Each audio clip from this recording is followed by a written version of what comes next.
Veettoor Ebenezer higher secondary school നിർമ്മിച്ച് സ്കൂളിലെ 9ാം class വിദ്യാർത്ഥി ബേസിൽ എൽദോസ് രചനയും സംവിധാനവും നിർവഹിച്ച നീലക്കുറിഞ്ഞി എന്ന ഹ്രസ്വചിത്രത്തിന്റെ ആദ്യ പ്രദർശനം സ്കൂൾ ഓഡിറ്റോറിയത്തിൽ നടന്നു. കഥാകൃത്തും സാഹിത്യ അക്കാദമി മുൻ സെക്രട്ടറിയുമായ പൈപ്പർ രാധാകൃഷ്ണൻ ഹ്രസ്വചിത്രത്തിന്റെ ആദ്യ പ്രദർശനം ഉദ്ഘാടനം ചെയ്തു. Veettoor Ebenezer higher secondary school management പ്രതിഭയുള്ള വിദ്യാർത്ഥികൾക്ക് അവരുടെ കഴിവുകൾ പുറത്തെടുക്കാനും അവ പ്രദർശിപ്പിക്കാനും ഒട്ടേറെ അവസരങ്ങളാണ് ഒരുക്കി കൊടുക്കുന്നത്. കുട്ടികളുടെ അഭിരുചി തിരിച്ചറിഞ്ഞ് പ്രോത്സാഹിപ്പിക്കാനും അവരിലെ പ്രതിഭയെ പുറംലോകത്തെത്തിക്കാനും school manager commander CK Shaji നടത്തിവരുന്ന പ്രവർത്തനങ്ങളെ വിദ്യാർത്ഥികൾക്കും അധ്യാപകർക്കും അത്ര എളുപ്പം വിസ്മരിക്കാനാവില്ല. അദ്ദേഹത്തിന്റെ ദീർഘവീക്ഷണത്തിന് ഒട്ടേറെ ഉദാഹരണങ്ങൾ നിരത്താനുണ്ട്. അതിലൊന്നാണ് ഇപ്പോൾ സ്കൂളിലെ 9ാം ക്ലാസ് വിദ്യാർത്ഥിയായ ബേസിൽ എൽദോസ് ഒരുക്കിയ നീലക്കുറിഞ്ഞി എന്ന ഹ്രസ്വചിത്രം. പൂത്തുകഴിയുമ്പോൾ ആ മലനിരകളുടെ പച്ചപ്പ് മാറി നീലക്കുറിഞ്ഞിയുടെ ഒരു ഇളം വയലറ്റ് നിറത്തിലുള്ള നീല നിറമാകുമ്പോൾ അത് നമ്മുടെ കണ്ണിന് നൽകുന്ന കാഴ്ച വളരെ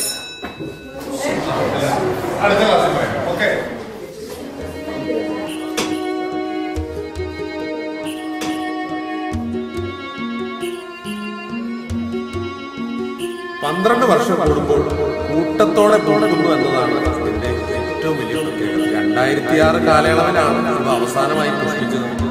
ഇനിയിപ്പോ ഈ വർഷം നമുക്ക് ആ കാഴ്ച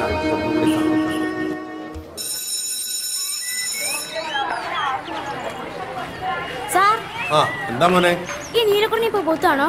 പിന്നെ ഇപ്പൊ അതിന്റെ സീസൺ അല്ലേ. ഈ നീലക്കുറിഞ്ഞിക്ക് മണമുണ്ടോ? അതൊക്കെ ഞാൻ പിന്നെ പറയാം. ഇപ്പൊ എനിക്ക് അല്പം തിരക്കുണ്ട്. ഓക്കെ. സ്കൂളിലും വലമ്പൂർ, പട്ടിമറ്റം പോലീസ് സ്റ്റേഷൻ എന്നിവിടങ്ങളിലുമായാണ് എബനേസർ സ്കൂൾ നിർമ്മിച്ച ഹ്രസ്വചിത്രത്തിന്റെ ചിത്രീകരണം നടന്നത്. 4 കുട്ടികൾ ഉൾപ്പെടെ 7 പേർ അഭിനയിച്ച ഹ്രസ്വചിത്രത്തിന്റെ രചനയും സംവിധാനവും നിർവഹിച്ചത് 9ാം ക്ലാസ് വിദ്യാർത്ഥിയായ ബേസിൽ എൽദോസ് ആണ്. 15 മിനിറ്റ് ദൈർഘ്യമുള്ള ഹ്രസ്വചിത്രത്തിൽ പ്രധാന വേഷത്തിലെത്തുന്നത് സ്കൂളിലെ 8ാം ക്ലാസ് വിദ്യാർത്ഥിയായ ആദിത്യനാണ്. സ്കൂൾ ഓഡിറ്റോറിയത്തിൽ നടന്ന നീലക്കുറിഞ്ഞിയുടെ ആദ്യ പ്രദർശനം കഥാകൃത്തും സാഹിത്യ അക്കാദമി മുൻ സെക്രട്ടറിയുമായ പൈപ്പർ രാധാകൃഷ്ണൻ ഉദ്ഘാടനം ചെയ്തു.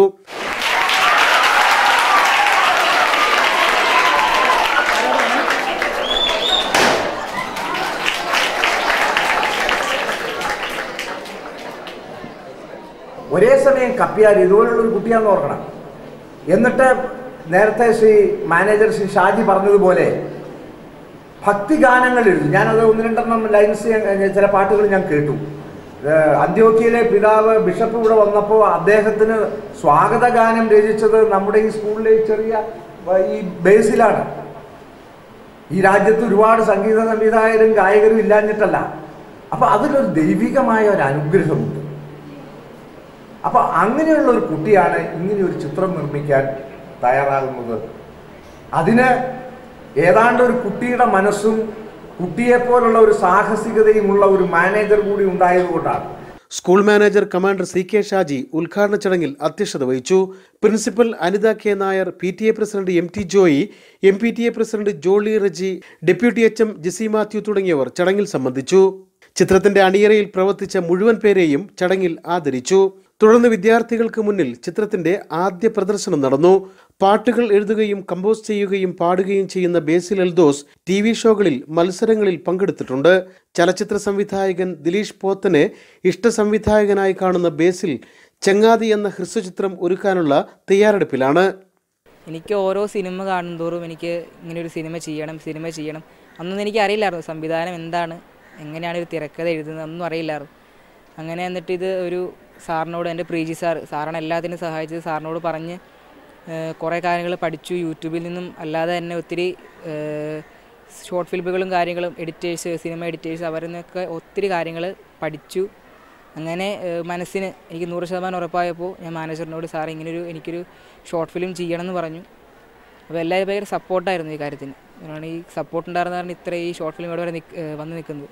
സമൂഹത്തിൽ നമ്മുടെ ലിഫ്റ്റ് അടിക്കുന്നത് കാരണം ഇപ്പോൾ നമ്മുടെ സ്കൂളിലാണെങ്കിൽ ഒത്തിരി കുട്ടികൾ ലിഫ്റ്റ് അടിച്ച് പോകുന്നുണ്ട്.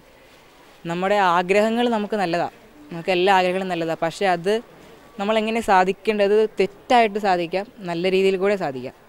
അപ്പോൾ ഇതിനകത്ത് തെറ്റിൽ കൂടെ സാധിച്ചെടുക്കുമ്പോൾ അതിൽ വരുന്ന പ്രശ്നങ്ങളും കാര്യങ്ങളൊക്കെയാണ് ഈ സിനിമയുടെ നല്ല സന്ദേശം. ലിഫ്റ്റ് അടിക്കരുത്, ലിഫ്റ്റ് അടിച്ചാൽ ഉണ്ടാകുന്ന കാര്യങ്ങളാണ് ഇതിൽ പറയുന്നത്.